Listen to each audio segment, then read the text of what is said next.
शांति। ओम शांति।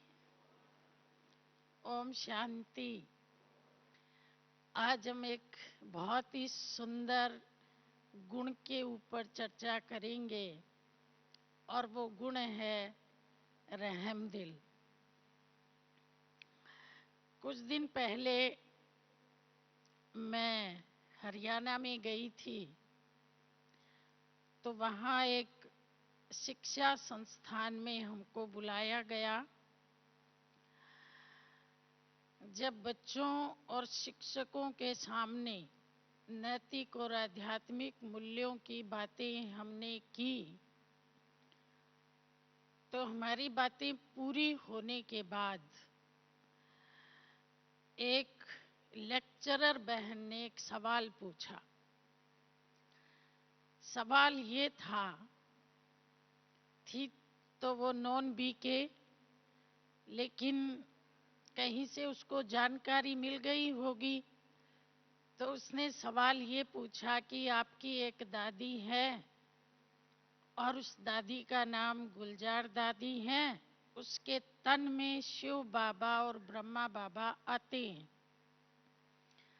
तो आप मुझे ये बताइए कि जब आपकी वो दादी नहीं रहेगी तो शिव बाबा और ब्रह्मा बाबा किसके तन में आएंगे।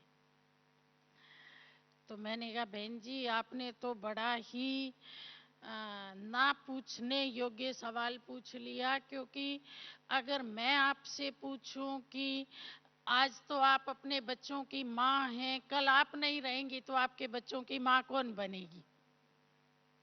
ये सवाल कोई पूछने का सवाल होता है क्या। तो जो बच्चे थे, बच्चे तो कैसे होते हैं आप सब जानते हो। उन्होंने ताली बजाई, उस ताली का भी अर्थ आप समझ गए होंगे। लेकिन जो मेरे साथ बैठा हुआ भाई था, बाहर निकलने के बाद उसने मुझे कहा कि बहन जी मुझे उस बहन पे बहुत रहम आया। तो मैं मन में सोचने लगी कि देखो, जो ज्ञानी व्यक्ति है ना, वो तो किसी की गलती को या ऐसी बात को देख के या तो उसका मजाक उड़ाएगा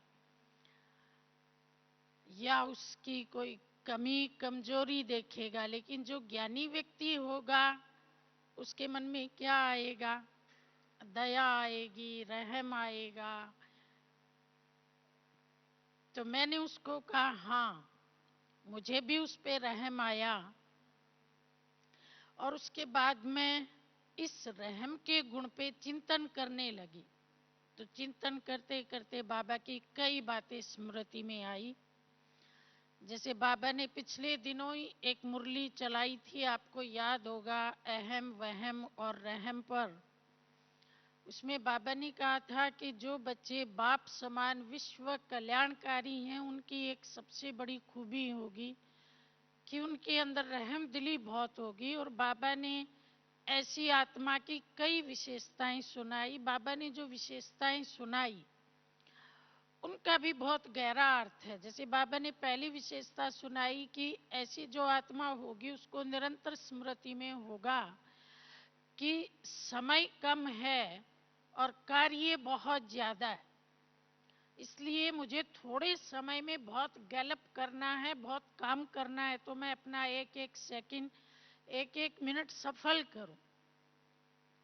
जब इस यज्ञ की शुरुआत हुई थी तो बाबा ने बच्चों को कहा था, बच्चे अगली दिवाली नहीं आएगी। तो भाई बहन पूछते हैं कि बहन जी उसके बाद तो 78 दिवाली आ चुकी है, और बाबा ने कहा था अगली दिवाली नहीं आएगी। तो वास्तव में बाबा ने ये क्यों कहा था। बाबा ने इसलिए कहा था कि उस समय बाबा के सामने बच्चे तो 400 थे और दुनिया की आबादी तो उस समय 100 करोड़ से भी ज्यादा थी। अगर 400 बच्चों को 100 करोड़ लोगों तक पहुंचना हो तो उनके लिए दिवाली आएगी क्या। उन्हें तो इतना काम करना पड़ेगा कि कल भी नहीं आएगा। अर्थात आज के एक एक सेकंड को सफल करना पड़ेगा। और इसलिए बाबा ने बच्चों का एक एक सेकंड सफल कराया, दिन भी रात भी योग कराया, सेवा कराई। बाबा खुद भी 2 घंटे 3 घंटे मुश्किल से सोते थे और उसका परिणाम ये निकला कि वो 400 बच्चे आज देखो कितनों तक पहुंच गए। बाबा ने वो मंत्र दिया। तो जो रहमदिल आत्मा है वो ये नहीं सोचेगी कि कर लेंगे हो जाएगा, वो ये कहेगी कि समय तो है ही नहीं और काम इतना ज्यादा पड़ा है तो मैं अपनी स्पीड को बढ़ाऊं। और दूसरी बात बाबा ने कही, रहमदिल आत्मा अपने प्राप्त हुए तन मन और धन के खजानों को विश्व सेवा में लगाएगी। अब इसके पीछे भी बहुत गहराई है। अगर अपन किसी प्राप्ति को अपने लिए लगाते हैं तो उसका कितना फल निकलेगा। अपने लिए लगाया तो केवल एक व्यक्ति खुश हुआ, अर्थात केवल मैं आत्मा, और वो भी अल्पकाल के लिए। लेकिन अपने पास जो खजाने हैं उनको अगर अपने विश्व सेवा में लगाया तो कितनी आत्माएं उससे खुश होंगी, कितनी आत्माएं लक्ष्य प्राप्त करेंगी, प्रेरणा प्राप्त करेंगी, कितनी आत्माओं को बल मिलेगा। तो जो रहमदिल आत्मा होगी वो अपने रिसोर्सेज को स्वार्थ के लिए, अपने आराम के लिए, अपनी खुशी के लिए यूज ना करके सदा दूसरों को देगी। और तीसरी बात बाबा ने बताई, ऐसी आत्मा सदा बेहद की बात सोचेगी। उसकी आंखों के सामने जो दुनिया के कोने कोने में अनेक आत्माएं हैं जो अभी तक भगवान के वरदानों से वंचित हैं, वो घूमती रहेंगी और उसके हर संकल्प में उनके लिए दुआ निकलेगी कि किसी तरह इन्हें भी वरदान मिल जाए, ये भी प्राप्ति स्वरूप बन जाएं, ये वंचित ना रह जाएं। अर्थात मैं आगे बढ़ूं इस बात के बजाय वो सदा ये सोचेगी कि दूसरे आगे बढ़े, उसमें मेरा आगे बढ़ना तो शामिल ही है। और चौथी बात बाबा ने ये बताई कि जो रहमदिल आत्मा होगी वो प्रोग्राम प्रमाण सेवा नहीं करेगी, मुझे प्रोग्राम मिले तो मैं कर लूंगा, या दिनचर्या में जो निश्चित बातें हैं उनको कर लूंगा। वो अपने प्रोग्राम बनाएगी, अपनी प्रेरणा से अपने को बिजी रखेगी, अपने लिए सेवा के साधन ढूंढेगी, साधना के साधन ढूंढेगी। और पांचवी बात बाबा ने बहुत विस्तार में बताई। बाबा ने कहा ऐसी जो रहमदिल आत्मा होगी उसके सामने चाहे कोई कितनी भी अवगुणी आत्मा आए, पत्थर बुद्धि आत्मा आए, बेअकल आत्मा आए, नेगेटिव आत्मा आए, विघन वाली आए, विरोधी आत्मा आए, लेकिन उसको देख करके भी वो लाभफुल और लवफुल रहेगी। अर्थात उस आत्मा के संस्कारों का प्रभाव अपने पर नहीं आने देगी, लेकिन जो अपने ब्राह्मणपन के संस्कार हैं, दिव्य संस्कार हैं, उनका प्रभाव दूसरे पर डालेगी। और बाबा ने ये कहा कि रहम के मार्ग में दो बातें बाधक बनती, जिनका हमने शुरू में वर्णन किया, एक वहम और एक अहम। लेकिन जो रहमदिल आत्मा है वह किसी के अहम को भी खत्म कर देगी अपनी युक्ति से, और वहम को भी खत्म कर देगी। वहम के लिए बाबा ने कहा था कि वो दूसरी आत्माओं के बारे में ये सोचेगी कि ये तो कुछ भी नहीं है, और अहम वाला ये सोचेगा मैं ही सब कुछ हूं। लेकिन रहम वाला इन दोनों से परे सामने वाले का परिवर्तन करेगा। लौकिक दुनिया में एक कहावत कहती है कि बहम की दवा तो हकीम लुकमान के पास भी नहीं है। लेकिन अगर आपने हकीम लुकमान के जीवन का किस्सा सुना हो तो उसके पास वास्तव में अहम की भी दवा थी और बहम की भी दवा थी। उसकी जीवनी में आता है कि बाल्यकाल में वो एक बहुत अमीर आदमी के यहाँ नौकरी करता था। उस जमाने में गुलाम रखने की प्रथा थी और गुलामों के साथ लोग मनचाहा व्यवहार करते थे। तो जो उसका मालिक था वो भी अपने गुलामों के साथ मनचाहा व्यवहार करता था, इसके साथ भी करता था। तो एक बार उसने हकीम लुकमान को कहा कि जाओ खेत में गेहूं बो के आओ। तो ये देखता था कि मेरा मालिक इतना अहंकारी है, इतने पाप कर्म करता है, इतना क्रोध करता है, इतना अन्याय करता है, इसका आगे जाकर क्या बनेगा, इसको इन पापों की बड़ी कड़ी सजा मिलेगी, मैं कैसे इसको बचाऊं पापों से। बड़ी दया आती थी और वो इसको डांटता था। तो ये कुछ लोगों को लेके खेत में गया और इसने खेत में जौ बो दिए। वापस लौटा तो मालिक ने पूछा गेहूं बो आए? बोला हाँ बो आया। तो जो इसके साथी थे उन्होंने कहा अरे हमने तो गेहूं बोया ही नहीं, जो बोए खेत में। तो बोला तुम कुछ बोलो मत, मालिक को कुछ मत बोलना। कुछ दिनों के बाद पौधे बड़े हुए। अब गेहूं और जौ के पौधे तो एक जैसे ही होते हैं, मालिक को फिर भी नहीं पता पड़ा। बालियां निकल आई तब भी कुछ खास पता नहीं पड़ा, लेकिन जब कटाई हुई और जब उनमें से जौ निकले तो मालिक का तो गुस्सा आसमान पे।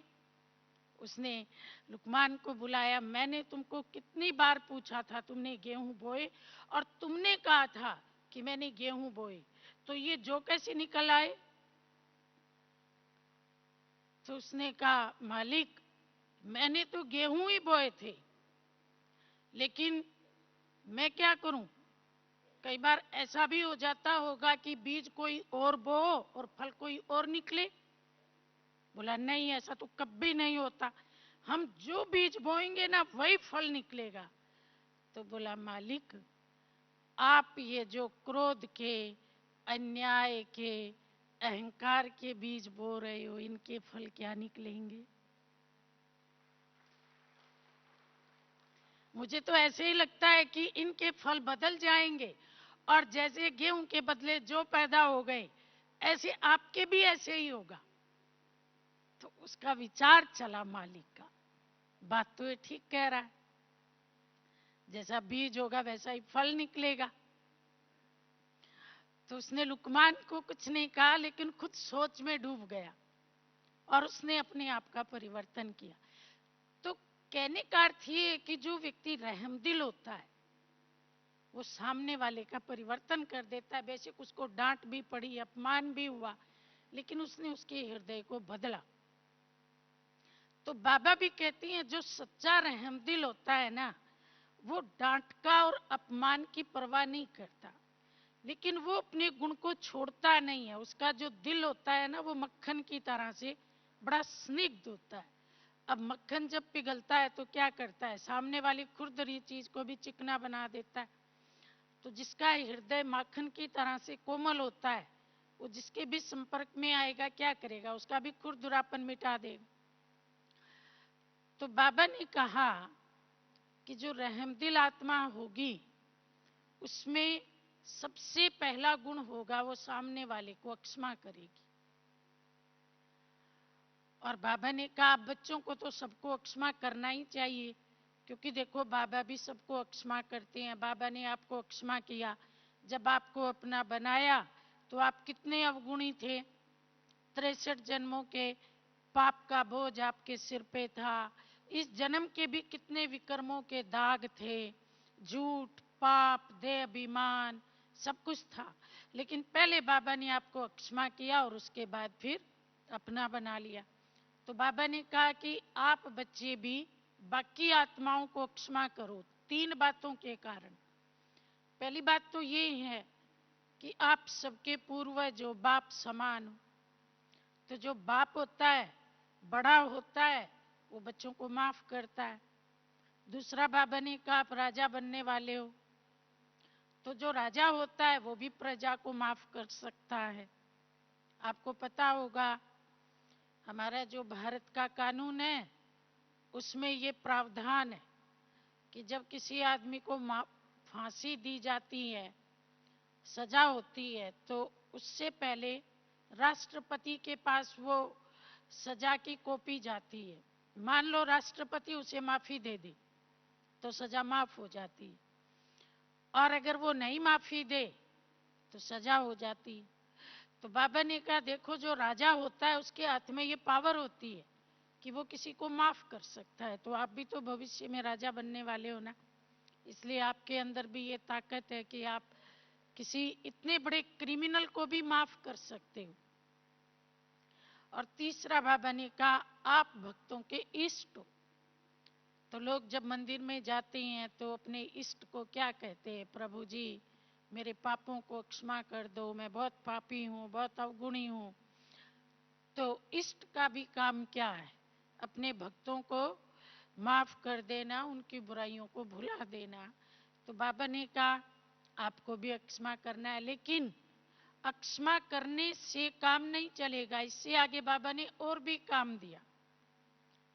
दुनिया में 3 तरह के लोग होते हैं। एक लोग वो होते हैं अगर वो किसी की बुराई देखते हैं, पाप देखते हैं तो उसे नफरत करने लगते हैं। अब दोनों में अंतर क्या हुआ, एक के अंदर बुराई है और दूसरा उससे नफरत करता है, तो दोनों बराबर हो गए। कौन बड़ा और कौन छोटा। दूसरी प्रकार के लोग वो होते हैं जो किसी की बुराई को देख करके किनारा कर लेते हैं, जाने दो इसे बात ही नहीं करनी, कहीं इसका संग ना लग जाए, कहीं इसके साथ हम भी बदनाम ना हो जाएं, अपना अलग रास्ता चुन लेते हैं। तो वो बुरे तो नहीं है, लेकिन पहले वाले से थोड़े उत्तम क्वालिटी के हैं। भाई नफरत नहीं की, किनारा कर लिया। लेकिन जो सर्वोत्तम क्वालिटी के होते हैं वो क्या सोचेंगे कि भाई इसके अंदर ये कमी कमजोरी है तो मैं इसके लिए शुभ भावना रखूं ताकि इसकी ये कमी खत्म हो। ऐसी मैं अंदर शुभ भावना रखूं, इतना इसके ऊपर रहम करूं, इतनी दया करूं कि उस प्यार की बदौलत इसका ये स्वभाव बदल जाए। तो वो सर्वोत्तम क्वालिटी के होते हैं। तो बाबा ने कहा आप अपने से पूछो कि हम कौन सी क्वालिटी के हैं, पहली, दूसरी या तीसरी। तो बाबा ने कहा जो तीसरी क्वालिटी अर्थात सर्वोत्तम क्वालिटी वाला है वो क्या करेगा, पहले क्षमा करेगा और क्षमा करने के बाद उस आत्मा को उसी नजर से देखेगा जिस नजर से बाबा उसे देखते हैं।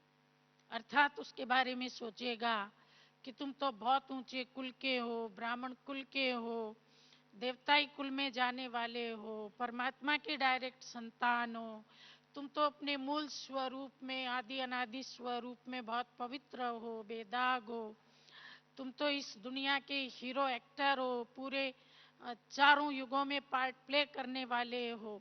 इस तरह से उसके बारे में बहुत ऊंची ऊंची बातें सोचेगा और इतनी ऊंची बातें सोच करके उसके स्वमान को बढ़ा देगा। अगर वो सुनेगा नहीं तो भी अगर वो ऊंची बातें सोचता है तो उसके वाइब्रेशन तो फैलते ही। और फिर बाबा ने एग्जाम्पल दिया कि जैसे पुराने जमाने में राजपूत राजाओं की हिम्मत को कैसे बढ़ाया जाता था, हिम्मतहीन को भी हिम्मतवान कैसे बनाते थे। उनके जो पूर्वज हैं उनकी वीर गाथाएं उनको सुनाई जाती थी। तुम किस कुल के हो, तुम्हारे दादे परदादों की क्या खासियत थी, तुम्हारा परदादा इतने शत्रुओं से घिरा और फिर भी जीत पहन करके आया। अरे तुम ऐसे कुल के और इस छोटे से युद्ध से डरते हो, अरे तुम्हारी जीत निश्चित है, तुम्हारे रग में खून ही विजय का है, तुम्हारी हार हो ही नहीं सकती। ऐसे करके उन राजपूत राजाओं को उमंग दिया जाता था। और उमंग देने के लिए चारण और भाट होते थे जो उनका ये शोगान गाते थे, उनकी वीर गाथा गाते थे।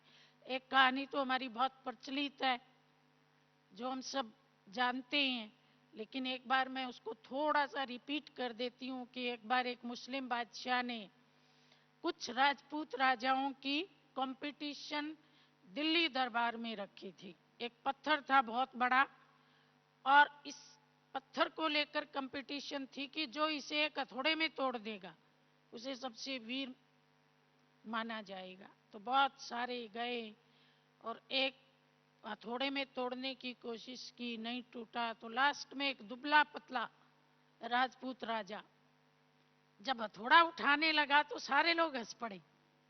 बोला इससे तो हथौड़ा ही नहीं उठेगा, मारने की बात तो दूर है।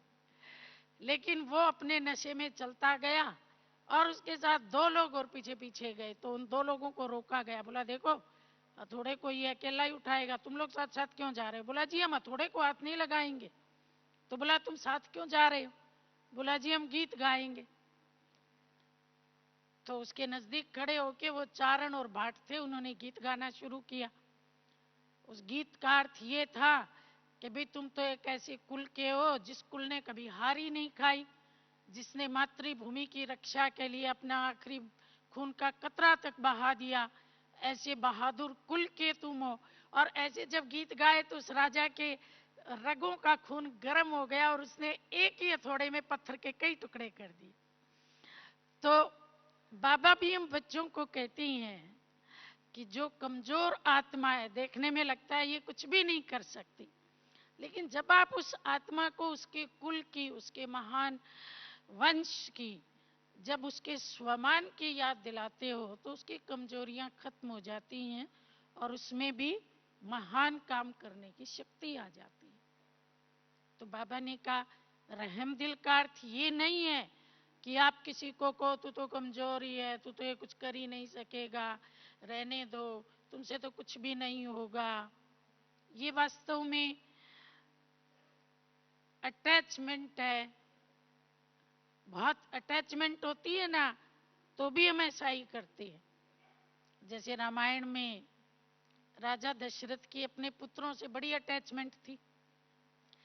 तो जब विश्वामित्र लेने आया कि मुझे राक्षसों का इनसे वध करवाना है, तो दशरथ को एकदम मोह आया, मेरे छोटे छोटे सुकुमार बच्चे धनुष कैसे उठाएंगे? वो मारीच तो बहुत बड़ा राक्षस है, उसको कैसे मारेंगे? मैं अपने बच्चों को नहीं भेजूंगा। और पीछे खड़ी रानियां भी इशारा कर रही थी हमारे बच्चों को भेजना नहीं, हमारे बच्चों को भेजना नहीं, ये बच्चे युद्ध के लायक हैं, ये बच्चे युद्ध कैसे करेंगे? लेकिन विश्वामित्र को पता था कि इनकी जो आंतरिक शक्ति है वो कितनी महान है। वो ले भी गया, युद्ध भी करवाया, युद्ध में दोनों बच्चे विजयी भी बने। और फिर उस युद्ध के बाद उन बच्चों ने और क्या क्या करामात की वो तो अपन रामायण में सुनते ही हैं। तो वास्तव में हम किसी को कमजोर क्यों समझते हैं? क्योंकि हम ना तो खुद स्वमान में हैं और ना अगले का स्वमान जगा पाते।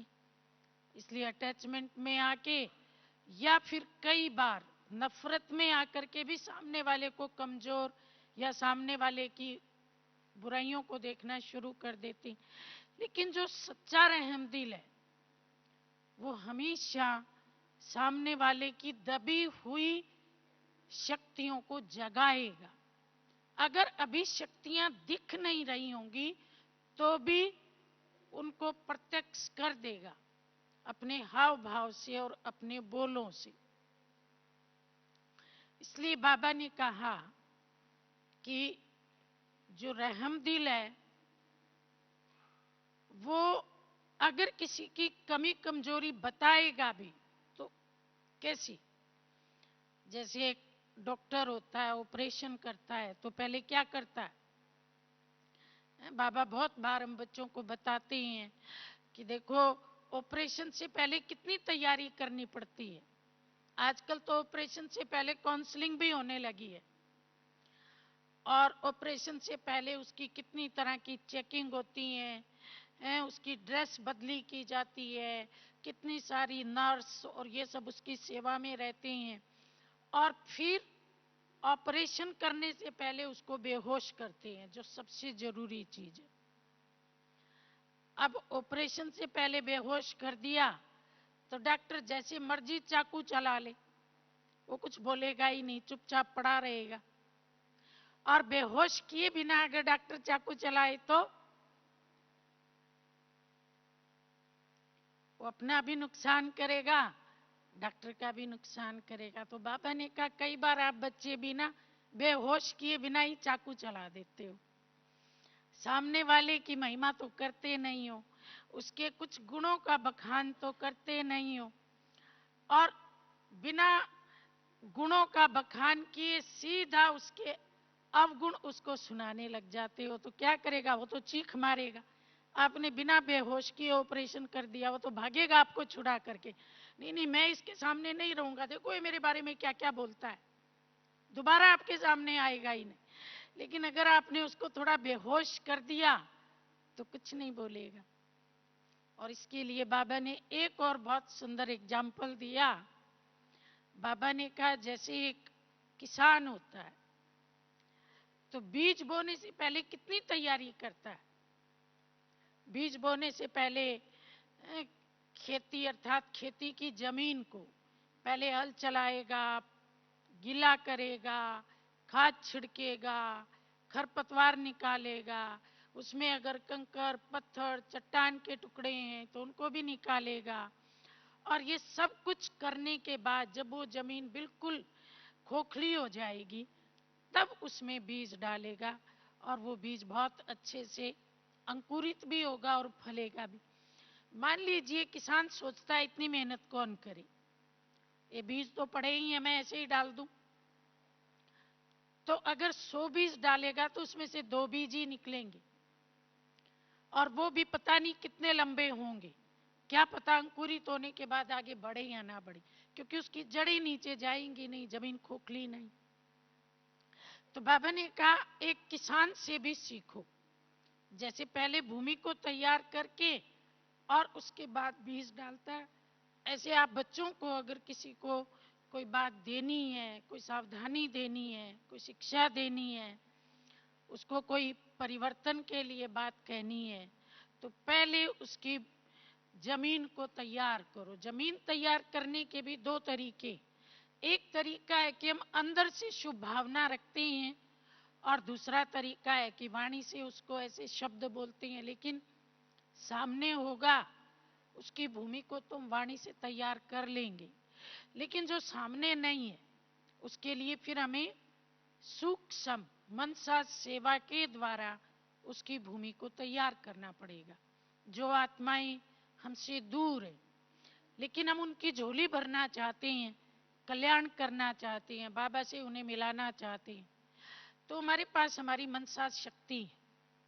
हम अपने मनोबल के द्वारा, मनसा वाइब्रेशन के द्वारा उन आत्माओं को अपने सम्मुख महसूस करें और फिर मन ही मन उनको बताएं कि आप सब परम धाम से आई हुई कितनी महान आत्माएं हो, बाबा के बिल्कुल करीब थी आप सब आत्माएं, आप परमात्मा के ही बच्चे हो, परमात्मा की गोदी से ही निकल के आए हो, और मैं तो आपको केवल याद करा रही हूं, याद करो। आपको केवल याद करना है, बाकी कुछ नहीं करना।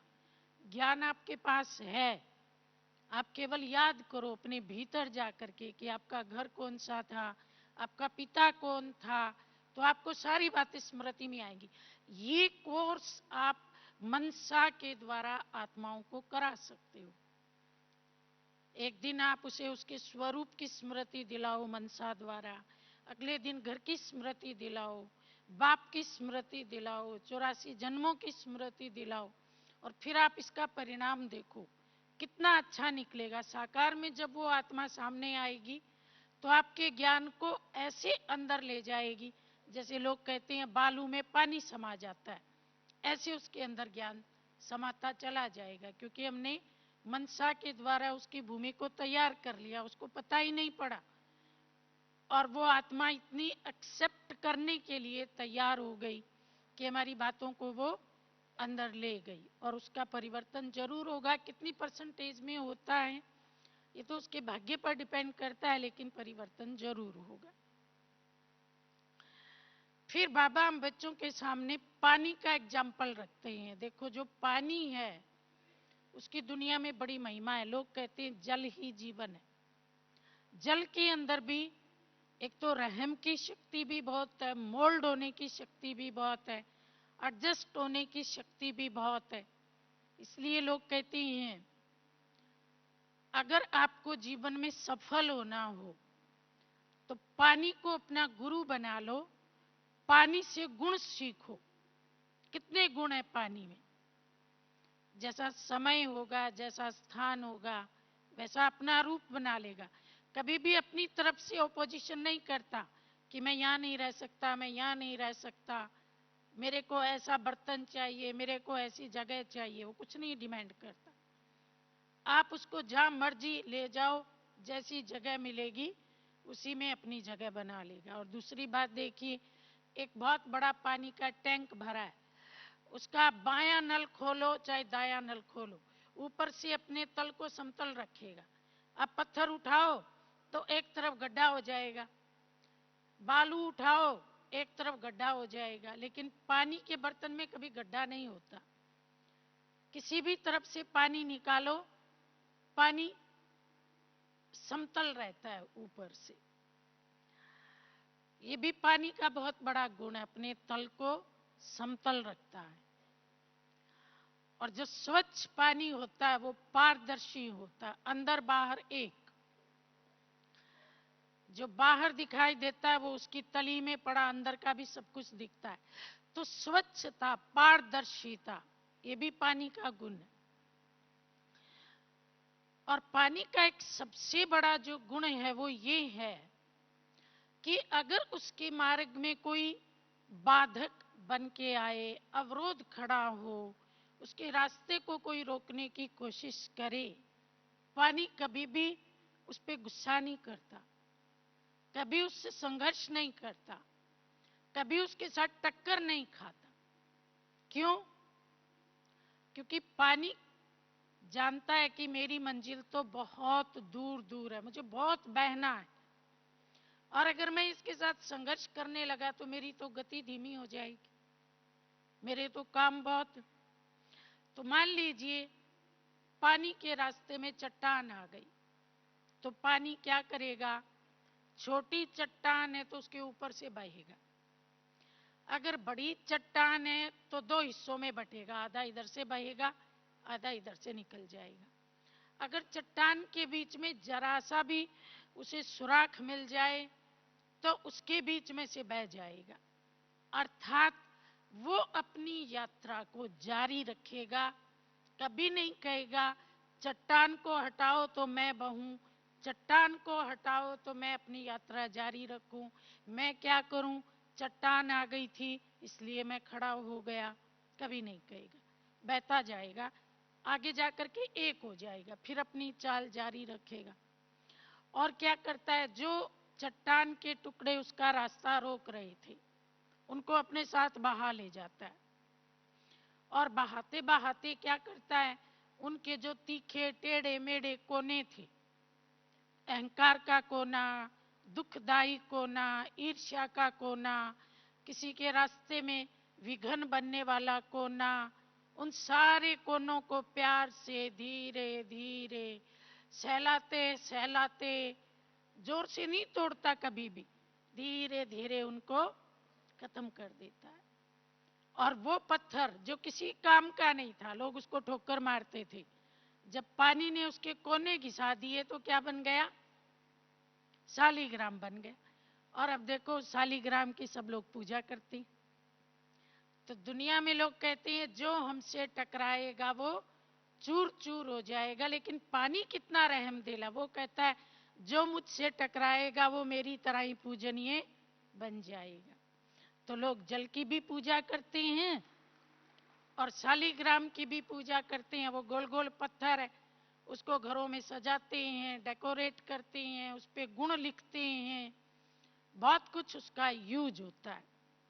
तो बाबा कहते हैं जो रहमदिल आत्मा है वो सामने वाले के गुणों उभारेगी और अवगुणों के कोनों को इतना प्यार से घिसा घिसा के उसको कोमल बना देगी, उसे पता नहीं पड़ने देगी।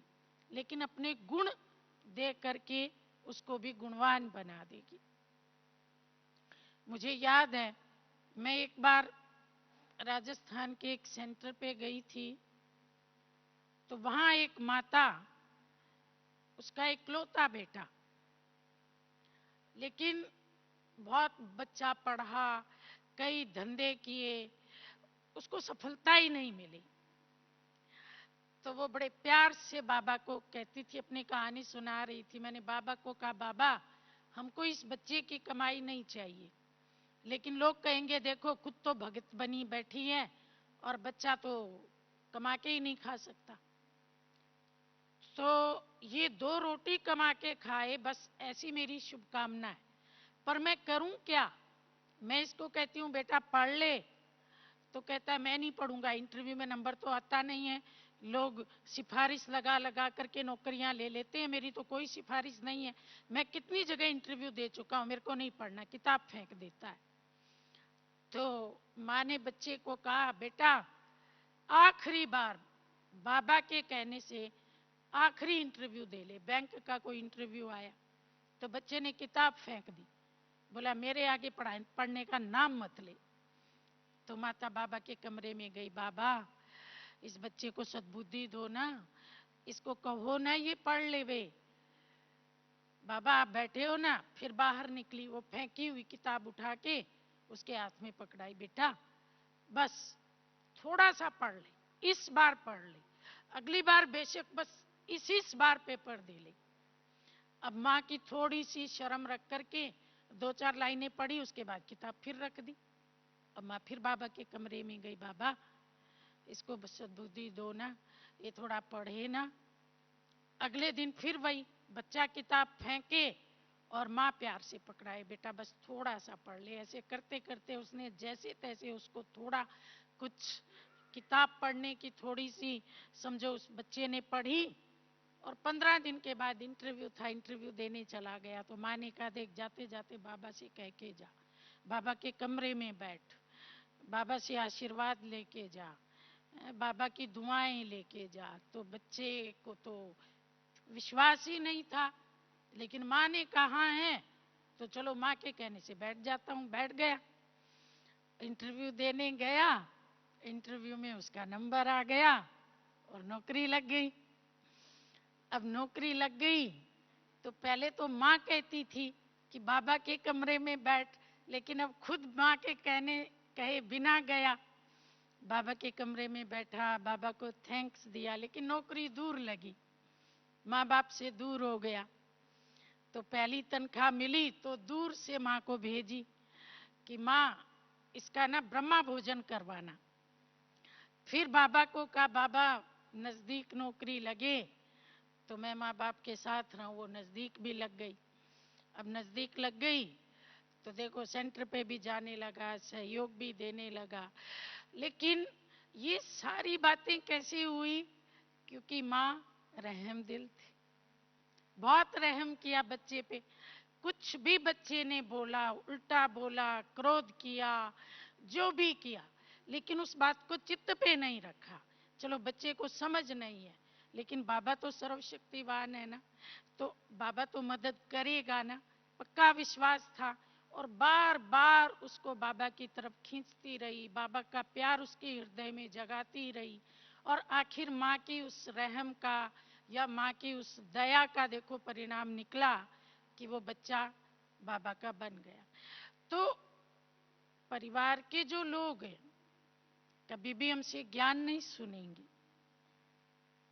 परिवार के लोग हमारे रहम को देखेंगे, हमारे व्यवहार को देखेंगे। भाई हमने इनके लिए उल्टा बोला, इन्हें गुस्सा आया, हमने इनके लिए गलत किया, इन्होंने हमें माफ किया, हम बिना बताए बिना टाइम इनके पास आ गए, इन्होंने हमारी कितनी सेवा की।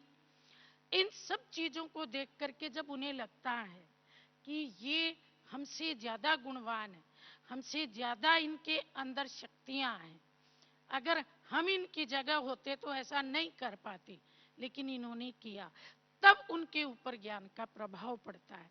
इसलिए बाबा ने कहा था, बच्चे रहम का गुण एक ऐसा गुण है कि कोई पत्थर जैसा भी होगा ना तो वो भी इस गुण से पिघल जाएगा। अगर कोई बहुत क्रोधी होगा तो वो भी एकदम शीतल हो जाएगा। आप इस रहम के गुण को यूज करके देखो। बाबा कितने रहम दिल हैं। लोग बाबा को कहते हैं हे दयालु, हे कृपालु, हे रहम दिल। तो जैसा बाप है तो बच्चे भी तो वैसे ही रहम दिल, दयालु, कृपालु होने चाहिए ना। तो बाबा ने कहा कि देखो बच्चे, जो व्यक्ति आपके मार्ग में विघ्न डालता है, जैसे बाबा कहते हैं जो तूफान है वो आपके लिए तोहफा है। भाई तूफान तोहफा कैसे है?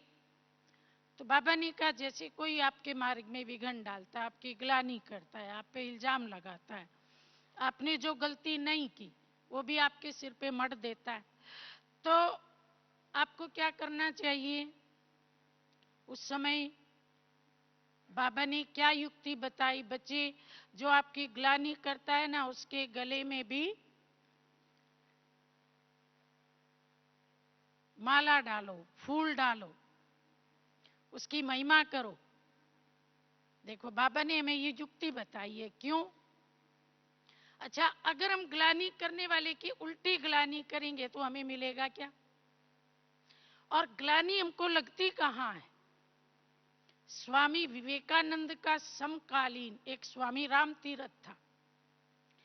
तो उस जमाने में, अब तो इन सन्यासियों की हम बहुत महिमा करते हैं, लेकिन जब ये थे तब तो लोगों ने इनको भी पत्थर ही मारे थे। तो स्वामी राम तीरथ को भी ऐसे ही किसी ने कुछ कह दिया। तो देखो जब वो वापस लौटता था ना तो अपने से कैसे बातें करता था, जैसे मैं आत्मा हूं और ये मेरा शरीर है राम, अपने को राम कहता था। तो कहता था राम, आज तो तूने बहुत गाली खाई, और जब तू गाली खा रहा था तो मुझे बहुत मजा आ रहा था। माना आत्मा अपने शरीर से बात कर रही है। गाली किसने खाई? शरीर ने खाई। बोलने वाला किसको देख के बोल रहा है? शरीर को देख के बोल रहा है, उसे आत्मा तो दिखाई नहीं देती। तो वो अपने से बातें करता था, जब तुम गाली खा रहा था ना तो मुझे बहुत हंसी आ रही थी, बहुत मजा आ रहा था। तो वास्तव में गाली लोग देते किसको हैं? जो भी कुछ होता है शरीर को देख के ही तो करते हैं ना। अच्छा, आत्मा का कोई क्या बिगाड़ सकता है? हम एकांत में बैठ करके देखें कि मुझ आत्मा का ना तो कोई कोई टुकड़ा काट सकता है, ना कोई उसे मैला कर सकता है, ना उससे कोई गुण छीन सकता है, ना उसको कोई काला कर सकता है, क्योंकि वहां तक तो किसी की पहुंच ही नहीं। अगर आत्मा का कोई शत्रु है तो आत्मा स्वयं है, इसके अलावा कोई शत्रु है ही नहीं। अगर मैं अपने आप को काला करूंगी, दाग लगाऊंगी, कमजोर करूंगी तो वो मैं ही हूं, कोई दूसरा तो ये काम कर ही नहीं सकता। और इसलिए महात्मा गांधी से किसी ने पूछा कि आपका सबसे बड़ा शत्रु कौन है? तो उसने कहा दुनिया में मेरा एक ही शत्रु है और उसका नाम है मिस्टर एम के गांधी, अर्थात मोहनदास करमचंद गांधी। इसके अलावा मेरा कोई और शत्रु ही नहीं। तो कोई व्यक्ति हमारा कुछ बिगाड़ ही नहीं सकता।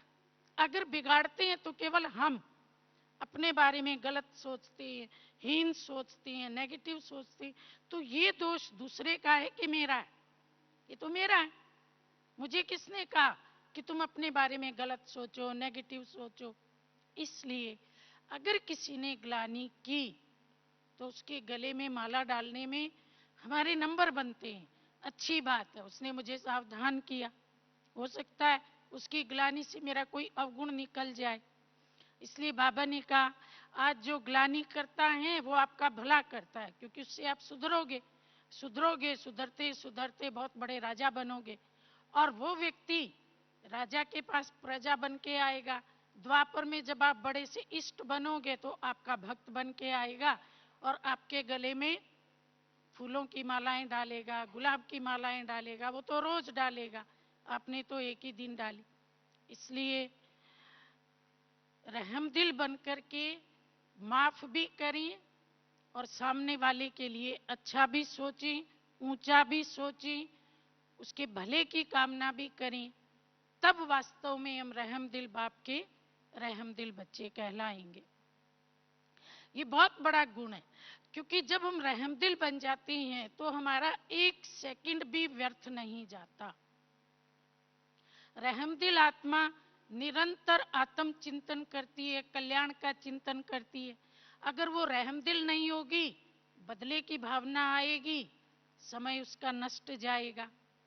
अगर वो और कोई गुप्त तरीके से अंदर ही अंदर दुखी होगी, बदला ना भी ले, लेकिन अंदर में खुद दुखी होगी, तो भी उसका समय व्यर्थ जाएगा।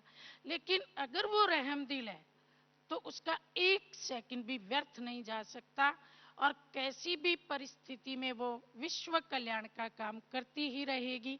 और विश्व कल्याण में हमारा अपना कल्याण तो समाया हुआ ही। इसलिए बाबा ने कहा, बच्चे अब आपका जो अंतिम स्वरूप है वो रहमदिल का स्वरूप है। अब दुनिया की आत्माओं को लंबे चौड़े भाषण नहीं चाहिए, अब उन्हें रहम चाहिए। रहम एक तरह से मरहम का काम करता है। जैसे किसी को चोट लग गई तो लगी हुई चोट पे अपन सीधी पट्टी नहीं बांधते, पहले क्या करते हैं, उसके ऊपर मलहम लगाते। मलहम लगाएंगे, खून बंद होगा, घाव के ऊपर जो भी थोड़ी सख्त हो जाती है त्वचा, वो भी सॉफ्ट हो जाएगी, और वो मलहम अंदर जाकर के खून में घुल करके भी उस चोट को, घाव को खत्म करने में मदद करेगी। उसके बाद हम ऊपर से पट्टी बांधते। तो बाबा कहते हैं, आप भी सीधा ज्ञान नहीं सुनाओ। दुनिया के हर मनुष्य को बड़े बड़े घाव हैं, चोट है, तो पहले उस घाव चोट के ऊपर मरहम लगाओ और उसके बाद उसको ज्ञान सुनाओ, तो वो ज्ञान की पट्टी काम करेगी। और जो चोटिल लोग हैं और जो बीमार लोग हैं, दुखी लोग हैं, उनके दुख दूर होंगे। दुनिया को आप बच्चों से अभी रहम की कामना है। ओम शांति।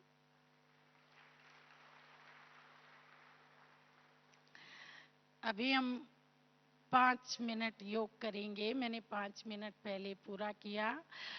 हम इमर्ज करेंगे कि ऐसी कौन कौन सी आत्माएं हैं जिनको मुझे रहम का दान स्पेशल देना है।